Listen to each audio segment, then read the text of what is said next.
of the Idaho legislature. It's a little bit like a soap opera. Today, to break it down for us, is Loss Kleinworth with the Idaho Freedom Foundation. Loss, we're going to talk about what you do in just a moment. Right now, we're going to start my handy dandy beginning of the show music, and we'll be right back.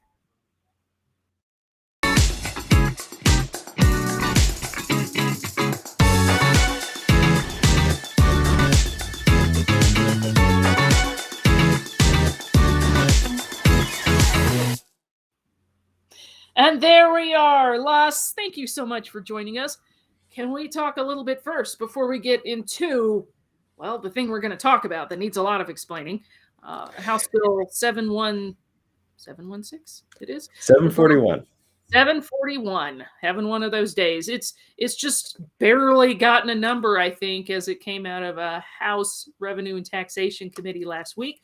But let's talk a little bit first about what you do. Yeah, I'm actually relatively new to the Idaho Freedom Foundation. I just started in the beginning of January as a research assistant. And so I'm working very closely with Fred on a lot of the budget stuff and get to experience the drama of the Finance and Appropriations Committee and all the great stuff that just comes out of there on a regular basis. Usually people think finance and appropriation is really boring. Oh, no, that's where it all gets thrown down. It's where all the drama happens. Where all the drama happens. We're having a lot with this tax proposal. Now it's a bill. I think it's hard to explain. I believe either the Idaho Statesman or the Idaho Press called it complex. And I said, well, when they're calling it, if they're calling it complex, that means it probably doesn't make a whole lot of sense. But it's great that you work with Fred. You've spoken with Fred about this, right? About this bill coming up. So I'm just going to bring up some talking points for us real quick. That's my question. Is this a raise in sales tax or a property tax reduction? And I'm sure that's just the tip of the iceberg. But we can talk a little bit more about this bill. And this was introduced in the House Revenue and Taxation Committee last week by Senator Jim Rice, a Republican out of Caldwell. And these are just some of the issues. I wouldn't call them facts exactly because that could change as you explain this. But what it's going to do here is it would essentially raise Idaho's sales tax to the highest in the nation right now. Okay, so that is true. Supposed to raise the grocery tax credit to $175 a person, which is silly because with an almost $2 billion surplus, we could just eliminate the grocery tax, problem solved. Would it eliminate property tax? I think that's where it gets tricky. We'll bring that back in just a moment here. But let's talk about this proposal. What do you know so far? Well, where the bill stands right now, it was originally introduced to committee. So it was printed, it was given a bill number, but it hasn't had a hearing yet. It was actually supposed to get a hearing tomorrow morning, but they canceled the committee meeting. They pulled the bill back. There's some edits that have to happen to the bill. It seems like a lot of these edits are actually just technical edits. So things like fixing commas and changing words. So they're not saying, whoa there, partner, that's enough. None of that. It's more technical stuff. Okay. Right. Which is actually kind of concerning that they wouldn't want to maybe change more of the functionality of the bill. Instead, they're more concerned this up again. You can see that. Okay. So, they're just fixing the technical stuff. But where do we even start with this bill? I suppose it's kind of a conglomerate of lots of conservative legislators have asked for property tax relief. They've also asked for grocery tax relief and getting rid of the grocery tax in Idaho. We're one of the few states that actually still tax groceries. This kind of seems like Frankenstein's monster to me. Can you explain a little bit more about how this bill came to be? Frankenstein's monster is a great way to describe it, actually.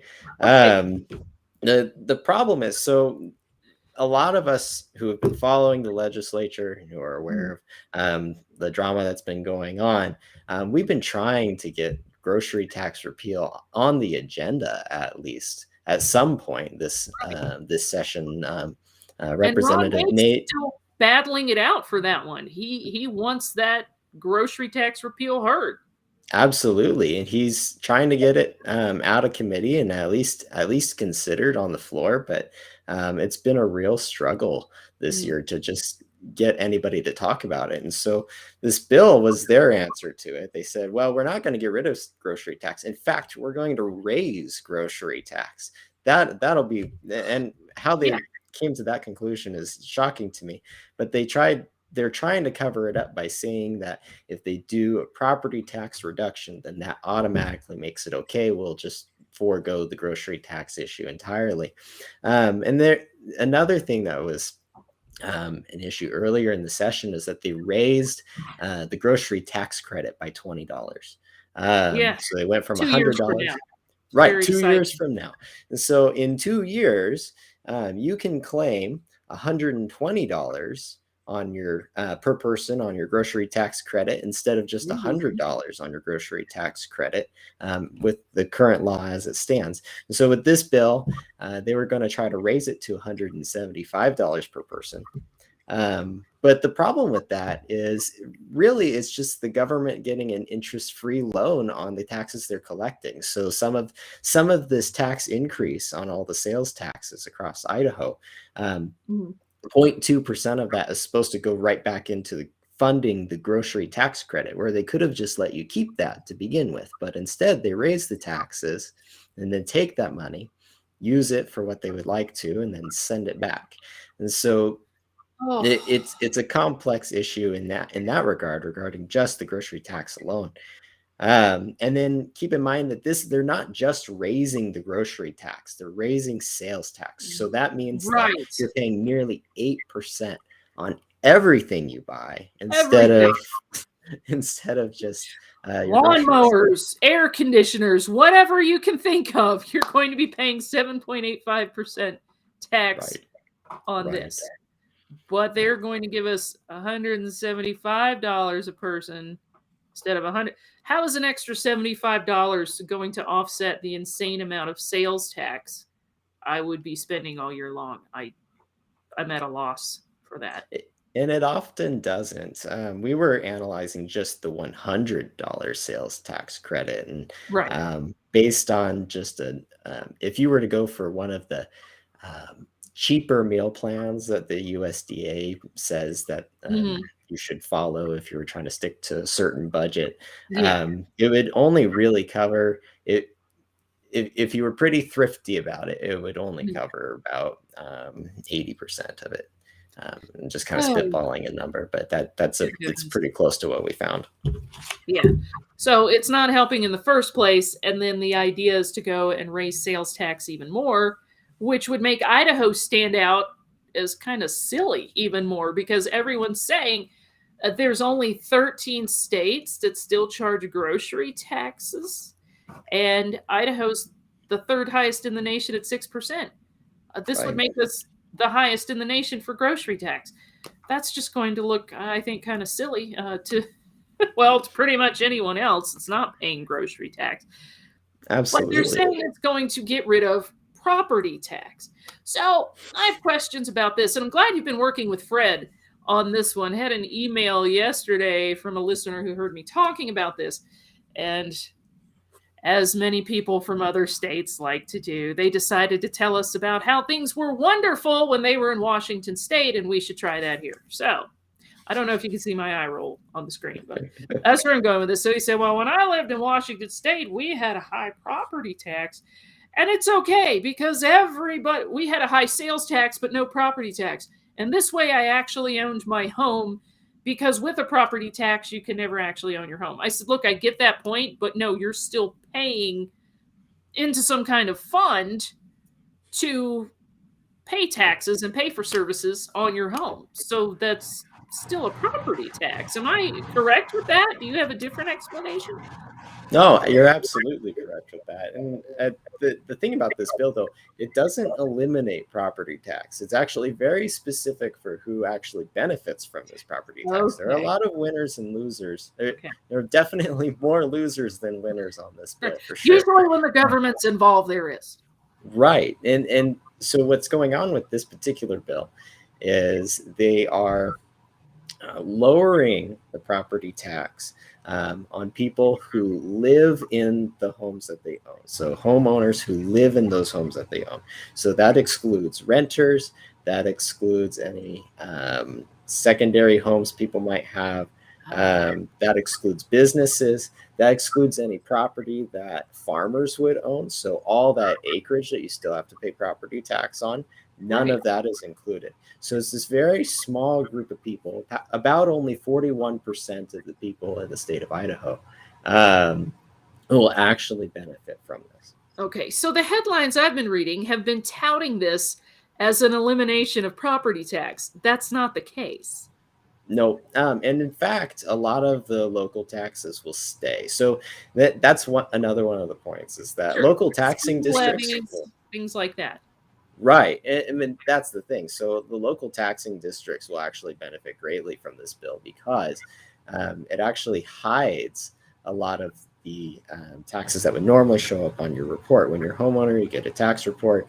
You're able to see what your taxes are going to. It hides all of those taxes that really have nothing to do with So no public school levies. transparency as far as Right. that So goes. exactly. It eliminates that transparency. And it makes you less sensitive to tax increases as well. So if you don't see Right. it on the report, you're not going to notice that they raised it.